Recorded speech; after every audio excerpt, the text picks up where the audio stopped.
동경을 출발한 거란군은 봉산에 진을 치고 고려군과 첫 전투를 벌인다.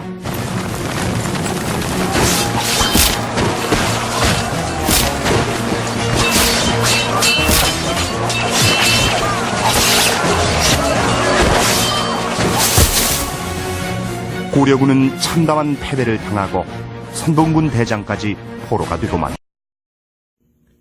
서희의 협상 65페이지 시작하겠습니다.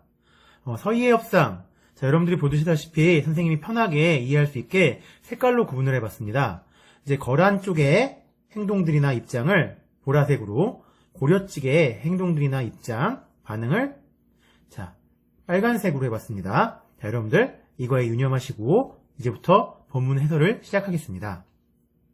서희의 협상, 고려 성종 12년 993년입니다.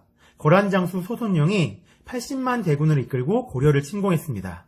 앞뒤에 가로해 주시고, 문제가 없었는데 소손영이 80만 대군을 이끌고 침공한 게 문제가 됐습니다.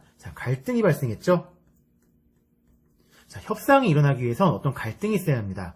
갈등이 발생해서 이 갈등을 해결하기 위해서 양측이 나서야겠죠. 협상의 계기가 소손영의 거란군의 침공입니다. 들어오자마자 봉산군이란 곳을 함락시킵니다. 그리고 소손영은 고려 조정에 공문을 보내 만일 고려 국왕과 신하들이 강변까지 나와서 항복하지 않으면 무자비하게 섬멸할 것이다. 자신들의 근영 군대의 진지 차린대에 와서 즉각 항복하라고 협박했습니다. 당시 거란은 요나라 아시죠? 요로 이름을 바꾸고 송나라와 세력을 다투며 중국 대륙 전체를 장악할 야망을 키우고 있었습니다. 거란이 우리 고려를 침공할 당시에 국제 정세입니다. 중국엔 송나라, 만주 위쪽에는 초원 쪽에는 요나라, 거란, 그리고 한반도에는 고려가 있었습니다. 여기까지는 거란군의 침공으로 위기에 처한 고려를 볼 수 있겠죠?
그러고 나자 이제 고려는 건국 75년 만에 국가 존립을 위협받는 심각한 위기 상태입니다.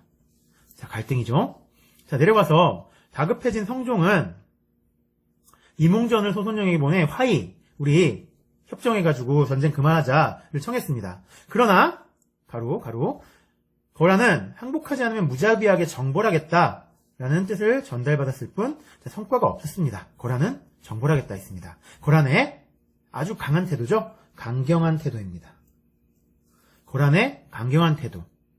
당시 고려조정은 그러니까 힘이 안 되잖아요. 거란한테. 여러 가지 논란이 있었어요.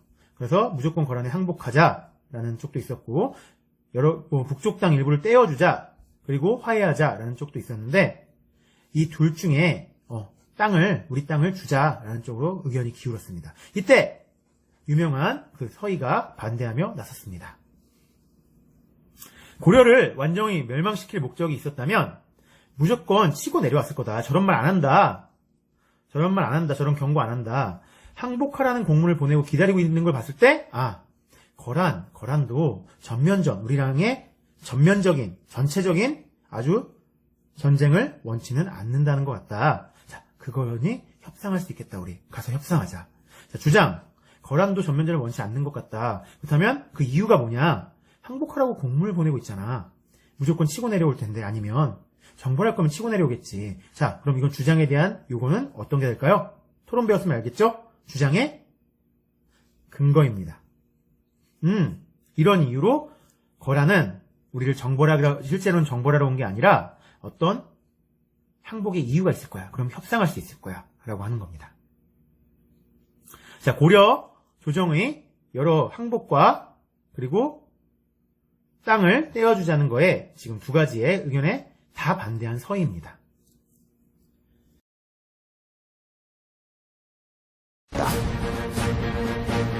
거란군은 엿을 몰아 안융진을 공격한다. 하지만 발해의 마지막 세자의 아들 대도수가 지휘하는 고려 수비군에 패하며 기세가 꺾였다. 자, 이런 논의들로 고려의 회답이 늦어지자 거란장수 소송령은 다시 남하에서 청천간 남쪽의 안용진을 공격합니다. 그런데 예상과 달리 고려군이 크게 패배합니다. 왜냐하면 우리 거란족은 유목민족이에요. 초원을 말 타고 달리는 민족이죠.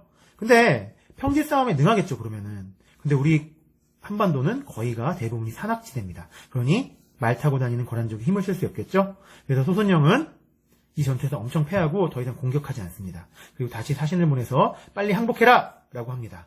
이걸 봤을 때도 다시 서희가 확신하는 거죠. 얘네들은 정벌의 목적이 아니야.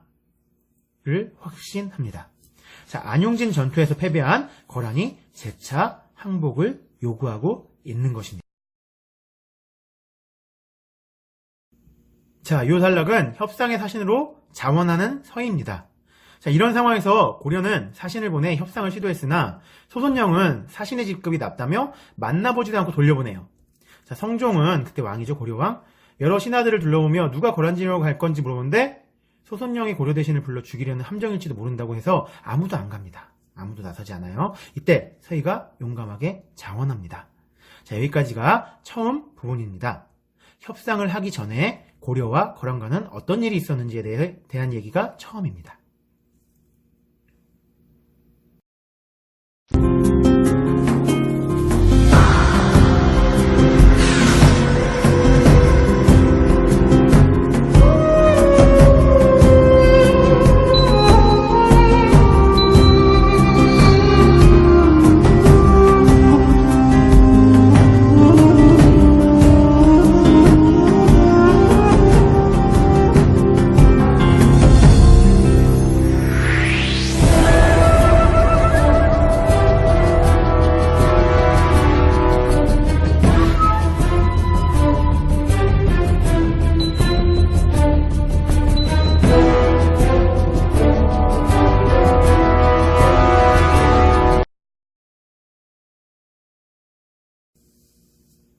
자, 서희, 협상에 나서다. 여기가 중간 부분입니다.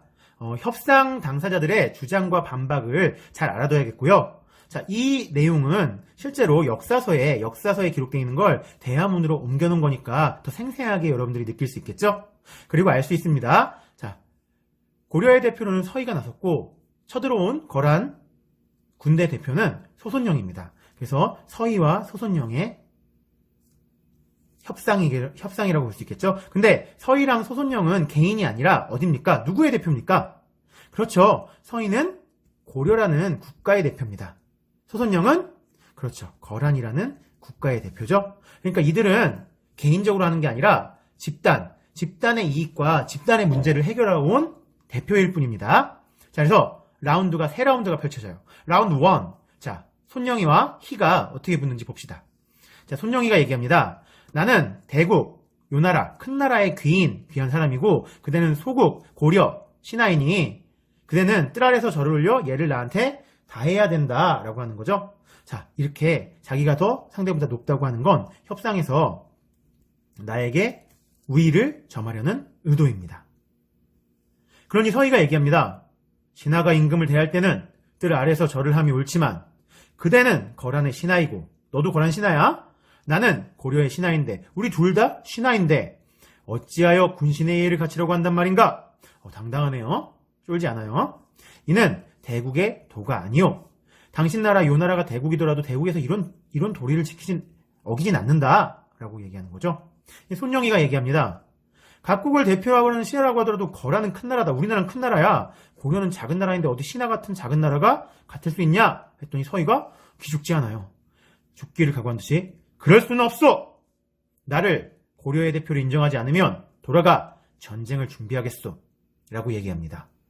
협상 주도권을 뺏기지 않으려는 뭐하고 뭐한테도 일단 깡이 좋죠. 당당하고 또 어떤 태도입니까?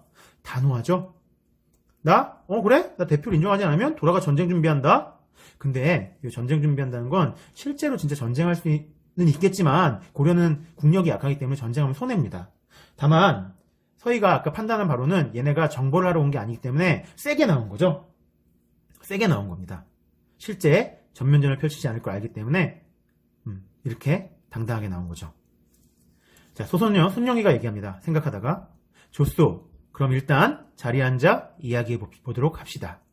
자, 서로 절을 예를 갖추라는 소선영의 요구를 서희가 단칼에 거절하고 당당하고 단호하게 나오는 첫 번째 라운드였습니다.